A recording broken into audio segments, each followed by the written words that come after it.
Hey, look, we're back to Merlin Windlebow again. So the liberals hate Nazis because they kill Jews and kill gays and kill basically anyone who isn't Nazi. The liberals hate the KKK because they kill Jews, kill gays, and kill just about anyone who isn't white Protestant. So why are they so intent on worshiping Muslims who kill Jews, kill gays, and kill, enslave, and oppress anyone who isn't Muslim? It is mentally inconsistent to not repudiate the whole trifecta. Pun intended, he says. That is a superb question, as usual. Sorry while I pour myself some water out of this handy and convenient little container here. It's like pouring it out of a barrel, for God's sake. Here's the thing, Merlin. Progressives, modern progressives,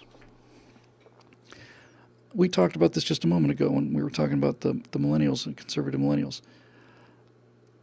Progressives are determined not to look at things the way they are. And since they don't look outside of the Disneyland force field that is America, there's a picture, I should really keep it on my desktop. It's a woodcut from the Renaissance or earlier, might actually be from the Middle Ages. And it's like a shepherd or somebody, and he's walked all the way to the edge of the universe, and it's just in a field, you know. He's come to the place where the sky meets the earth, and this is the celestial sphere. And he's punched his head through, and he's looking around, and all of the stars and all of the light is out there. There's a lot of people who just don't want to do that. They don't want to look at what's going on out there. So they don't really know what Muslims are doing. They do know what conservatives are doing. And they do know that it's the conservatives who are people they have to interact with every day.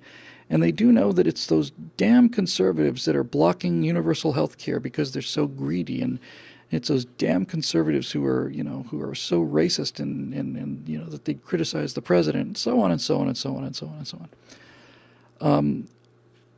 Because they don't look at what Islam is, specifically don't look at it, and you've got to give them some credit. It's not like the media is helping us any. There was one time that I can remember in American history where the media told the truth about Islam, and that was for about 36 hours, starting on around 7 in the morning on New York time on the 11th of September 2001. That's the only time I remember seeing unvarnished coverage of what was going on. If you ever wondered why they never run that footage again, I don't wonder. I know exactly why they don't. It's a mutually beneficial, well, let me rephrase that. Progressives perceive it to be a mutually beneficial result. And this is a little bit of arcane, but I'm not going to get into the substructure of this. Here's basically what I think is going on. Progressives don't deal with Muslims. They deal with conservatives. They may have heard that Muslims kill gays or stone women to death or so on, and they're convinced that's a product of Fox News and, Rush Limbaugh. So it can be safely ignored because Muslims are wonderful people because the president told them so, and the president's got a great smile. Former president. Oh, that's got a nice ring to it. So they think that that this is not a threat. They don't look at they don't have there is some strong evidence that they do not have the threat detection elements in the brain. They say we're ruled by fear. I say we can learn from mistakes. We not just mistakes. We can learn from attacks. We can identify an enemy. That's not fear. That's just intelligence. So I don't see him. And on some level, whether consciously or subconsciously, without question, the leaders of this stuff, the people involved with CARE and the people involved with International Answer, this is all well above subconscious level for them. But it's obvious why Islam would want to be allied with the American left, because the American left is intentionally weakening the only thing that's standing in the way of Islam, which is that half of Western society that has not, got the death wish and not so muddy-headed that they think that they can just, wish for a happy world and everything will come true. So it's obvious why the Islamists want to be allied with the progressives. What's not obvious is why the progressives would want to be allied with the Islamicists. And I think the reason is almost a biological reason for them. I think it's because these jihadis have courage, and they're willing to do violent things, and they're willing to get their hands bloody. If you look at the rage that's being generated against Donald Trump and these little 20-year-old girls just screaming at the top of their lungs, their eyes are about to pop out of their heads with rage, but they're not violent and they don't know how to be. They just don't have the chops for it. But you can tell from the intensity of the hatred that they would like to have somebody who could. They'd like to have somebody who could make these people shut up. They'd like it very much, and they know that Islam has been out there and doesn't take any crap off of anybody, and so they see Islam as an ally. And what they actually said, I know this is going to sound incredible to you, but they actually do believe this. They think that this is actually a good alliance for them because they think that Islam hates the conservatives in America because we're so warlike and we are always over there with our military smashing their stuff. And so the liberals think that by being nice to Islam, when I say Islam, I'm talking about jihadis here, being nice to jihadis, being respectful of them, and giving them everything they want, and just bowing down before, not even bowing down before them, just making it clear to them that they're on their side. They think that is going to endear them to the Islamists, and they together will then be able to sort this whole thing out once these pesky conservatives are out of the way. If you read what these jihadis write to each other, which is the only thing that matters,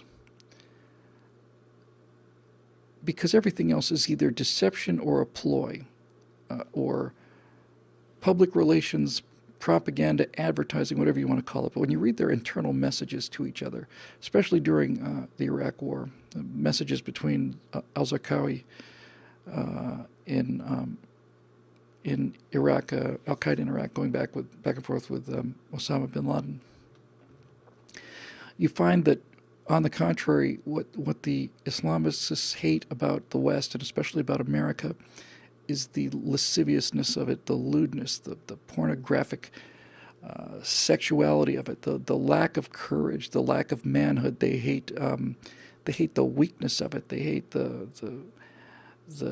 licentiousness of it. They all they see are lazy, fat, stupid, drunk people with gambling addictions or porn addictions or alcohol addictions who are simply somehow living in this magnificent palace that they don't deserve to be in, and now they have to gonna just come in and kick us out, and then they'll have the wonderful palace, the magnificent palace, and all the rest of it. So when you actually listen to what they say to each other, you find out that they do not love liberals. On the contrary, it's the gays, the feminists, the atheists that they hate the most. They're the ones that they hate the most. The ones that they respect and could actually live with are American conservatives. We would be treated as dhimmis, which is a second-class citizen. But since most conservatives believe in God and the same God as they believe in, although it'd be hard to believe if you just looked at the output, then they would be willing to work with us. And they have respect for our soldiers because our soldiers are kicking their asses, and they're doing it in their backyard. So they have a lot of respect for half of this country, but the half of the country they respect is our half and not their half, and the progressives can't see it, and they won't see it. They don't want to see it. I'm very pleased that it was Lenin who coined this term, and I'm very pleased about who he coined it about. When he was talking about Westerners that were supporting what he was doing because they actually thought that he was in it for what he said he was in it for. He actually believed that he was doing it to help the downtrodden. He referred to Western supporters of his regime as useful idiots. And that's what they are. They're useful idiots. They control our media. They control all the information we get. They control our culture. And it's a useful idiot who's basically teaching America that there's nothing here worth defending, that we're just nothing but slave owners and Indian murderers, and that the whole country was built by people of color, and that there's just a history of we need to be destroyed. We deserve it. We deserve to be destroyed. We're the worst people in the world, and we're killing the planet too. Let's throw that in there as well. So anybody that's preaching propaganda to the enemy is a friend of yours, and the jihadis don't need to have anti-American propaganda. The anti-American propaganda is generated just over the hill behind me here in Hollywood, California. So all these things together, I think, is the thing. I can tell you one thing though.